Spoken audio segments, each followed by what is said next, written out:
Was a secret Jew the first pilgrim in the United States of America? And how, in the wake of Pittsburgh, do we deal with suffering and tragedy and anti-Semitism? This is Rabbi Yossi Madvig, and you're listening to Jews Did It First.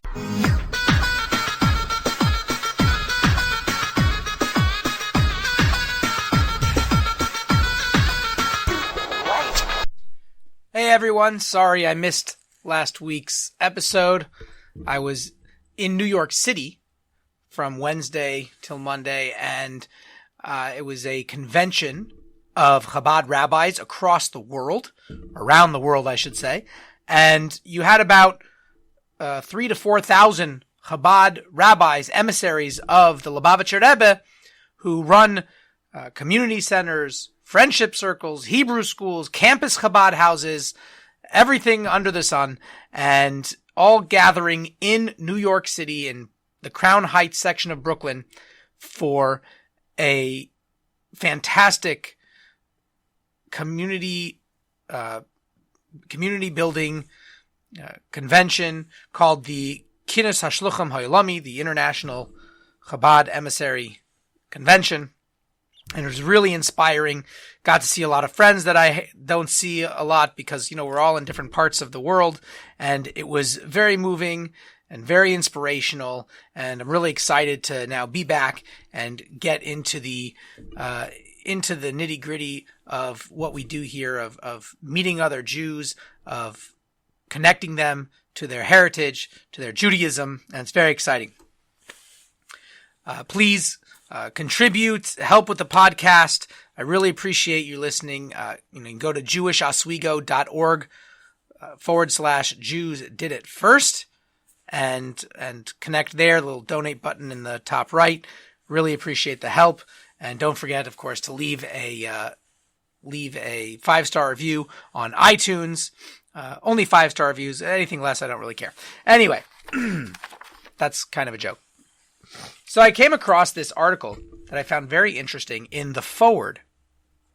I don't know why I got sent the forward, but I did.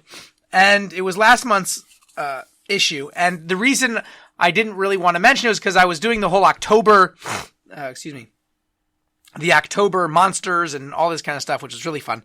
But in the midst of that, I came across this article, which really intrigued me. And apparently this is something that's been discussed for a while. Now, everyone knows this whole theory, maybe Columbus was really Jewish. But I'm not so sure I buy that. He seemed to be a pretty devout Catholic. I guess he somewhat claimed to be Jewish or have Jewish roots. But that seemed, I don't know. I'd done some investigating on that, and it seemed to be a little more, I don't know, not so clear. And I highly doubt it.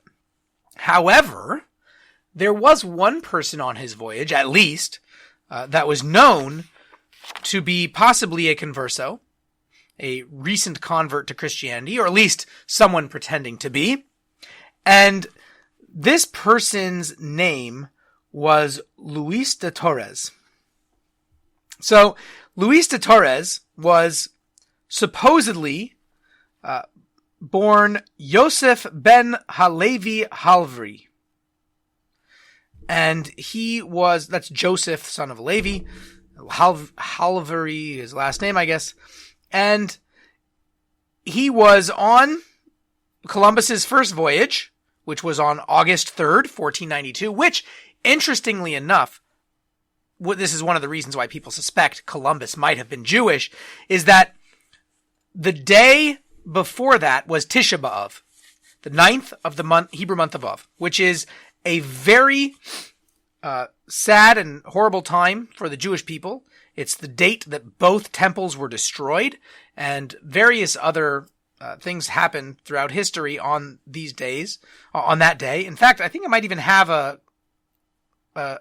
program on. I'm not sure. No, I think I did the 15th of Av, which is a happy day, but perhaps I'll have to do it on Tisha B'Av. Sort of a not a Black Friday, like a Black Tuesday when the stock market crashed in 1929, kind of like that. It's like a really bad day in Jewish history, only more so. So that day is associated. We don't travel. In fact, the whole week we don't travel. And the following day, right after that, is when Columbus left. So many people believe he held off the day for a journey so it wouldn't go on Tisha B'Av. However, it could be because these other people, especially this one guy in particular, this Luis de Torres, using his Christian name, this Yosef Yosef ben Halevi, could be the reason why it was delayed until after Tisha B'Av. I'm not sure. It was also the date of the expulsion. Tisha B'Av was when the expulsion of the Jews happened. And so this guy, being a recent converso, probably saw it as time to leave, because the Inquisition, many people misconstrue this fact. The Inquisition was not set up to capture Jews or to get Jews to convert to Christianity. That wasn't the intent of the Inquisition.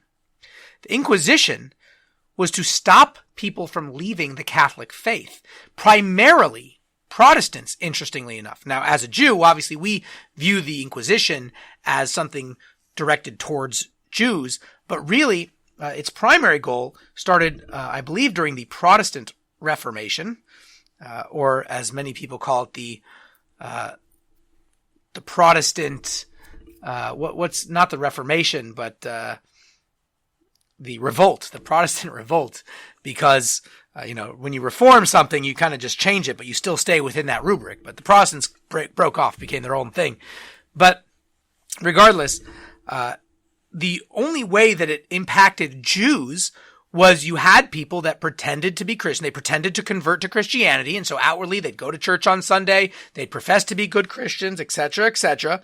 But at home, in the basement, whatever it was, they were still practicing Judaism. And this went on for generations. And in fact, different converso families knew of each other, and they would kind of marry inside and keep the Jewish line going. And this is where the Inquisition focused their attention, because now you had people who, quote unquote, converted to Catholicism, and yet they're straying from the Catholic faith by Judaizing, as it were. And so the Inquisition went out to stop them as heretics of, Christian heretics. So funny enough, if you didn't convert and you stayed Jewish, the Inquisition didn't touch you. And if you tried to play this game, then the Inquisition was on your tush. And they were pretty ruthless. And it was, guilty until proven innocent. It was not a fun time, for sure. Now, granted, there were also many people who were converted forcibly. Especially children. And so it could be that this Luis de Torres did not voluntarily become Christian, but maybe he was forced to convert. Regardless, he was there, and it seemed to be known that he was a former Jew, or at least suspected as such. And he left from the port of Palos, I guess where he was. And like I said, there were probably more Jews on board, but he was seemingly the most known to be Jewish. And he was brought as a translator. Now, because as a Jew, he was apparently fairly learned, because he spoke Arabic, Aramaic, and Hebrew, and Chaldean. I'm not exactly sure what Chaldean is. I think it's like a Babylonian type thing. Anyway, one of these ancient languages. And the reason he was brought was because Columbus, he thinks he's going to sail around the world. He thinks he's going to end up in India or Arabia, and he's going to need these languages. Now, it turns out, if he were to go around the world, he would have hit China. But whatever. And of course, it ended up being the Americas. But he brought this guy, and he was there for all 4 voyages as this interpreter. And one of the interesting facts that happened is that this Luis de Torres may have been the first to introduce the Western world to cigar smoking. He was with a friend, or companion, whatever, his traveling mate over there, that he was sent to Cuba, And he was supposed to go, he was, where is this? Contact the Cubanican. Sorry, he was like the head of Cuba. And they returned to the Santa Maria's camp with reports of this village that treated him and his friend so well. His friend was Rodrigo de Xerxes, and they treated them like they were divine. I mean, they were like kissing their hands, and they wanted them to stay and all this, but they didn't speak Arabic, they didn't speak Hebrew, or Aramaic, or Chaldean, or Spanish, or Portuguese, but they were able to communicate somehow, and through gestures, and they had their island people, and it worked out. It worked out. And they showed them about these local customs of drinking particular herbs and rolling cigars. And in fact, his friend Xerxes ended up being put in prison for a little while because he introduced the vice of cigar smoking to the Western world, to the Christian world. And I guess they weren't so happy about that. So maybe when it comes to cigar smoking Westerners, we could say Jews did it first.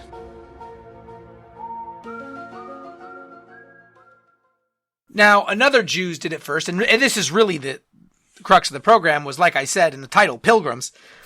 It could be that the first pilgrim was this Jew, Luis de Torres, Yosef ben Alevi. How so? Well, there's this book. Is it just proposed in this book? I'm not sure. But there's a book called Christopher Columbus and the Participation of the Jews in the Spanish and Portuguese Discoveries. This is by Mayer Kaiserling, 1894. Now, here's the story. So basically, he actually settled in the New World. He did not go back. Why? But come on. The Inquisition, he's a converso. What, you're going to go back to Spain, the heart of the Inquisition? That's crazy. So what does he do? After these voyages, he sticks around on one of the islands. And apparently his what do you call it? His memory is still alive in the Bahamas, in the city of Freeport. Between two churches, there's actually a little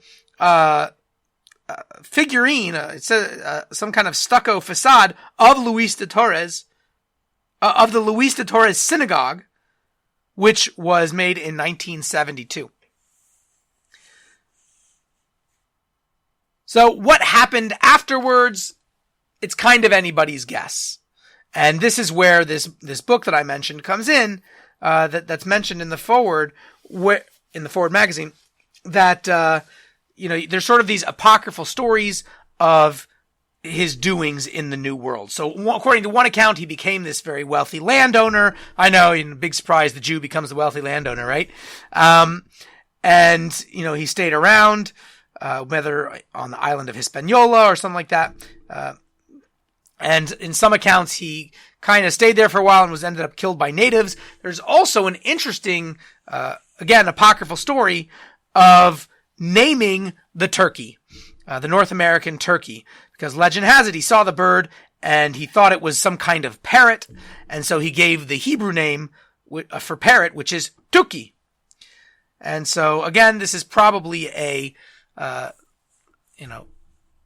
could be fictitious, could have happened, I don't know, but this Torres expedition with Columbus's Pinta, Nina, and Santa Maria was more than a century before the Mayflower voyage. I'll read from the final sentence here of the forward article, which I thought was very good. Given the facts, Luis de Torres was a refugee of faith, and for that reason, we may consider him the first of the Pilgrims. So when it comes to pilgrims, Jews did it first. As you all know, a couple of weeks ago in Pittsburgh, there was a terrible anti-Semitic attack. And I spent some time speaking with a friend, a colleague, one of my fellow Chabad rabbis in Maryland regarding this incident. And I shared a few words at the memorial that was held here at SUNY Oswego. Although I was not able to be there in person, I sent in my thoughts on the incident and on our reaction to such incidences. And I wanted to share with you what I shared there, because I thought it's still timely and also is a good lesson for us to take to heart, because it's always hard and trying during these times when such horrible events happen to know what we should do, what we can do, if anything. So I'll share with you some words that I said there, as well as something else that I thought was very important. This weekend, we begin to enter a happy time in Judaism. It's the month of Hanukkah. But how can we be required to be happy during such difficult and trying times? I believe the answer is that during regular times, we have to fight darkness with light by adding more goodness and kindness in the world. We push away the darkness and make the world better.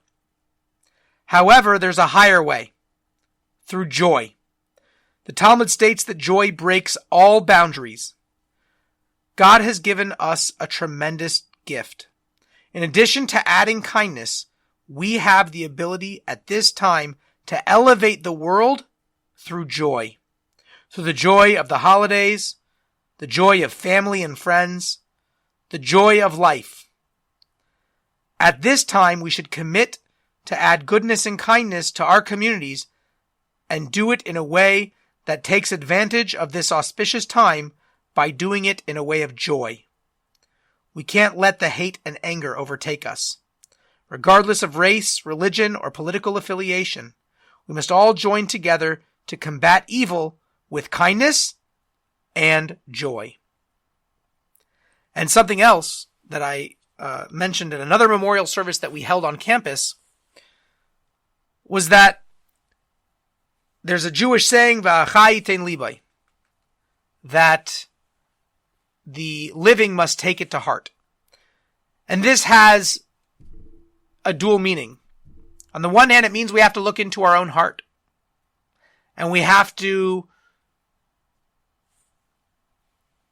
feel the pain and grieve, and that our heart should really feel what's going on. Likewise, we also have to take it to heart. Take an accounting of our heart. Look inside of ourselves. The historic response in Judaism to tragedy has always been not victim blaming, not saying, what did we do to cause this? But at the very least, to be introspective and say, listen, terrible things are happening in this world. Therefore, it must be that something is off balance spiritually. So what can I do in my personal life and in my community to make things better? Is there something going undone that should be done? Is there something that shouldn't be happening that is? What can we do in our own lives and in our own small sphere of influence to become better? To become better Jews, to become better people, to become closer to God. And in doing this, we can hopefully rectify whatever spiritual malady is infecting the world that causes such tragedy. And you might think, well, just looking into yourself or looking into your own small community, how's that going to help the whole world? Well, very simple.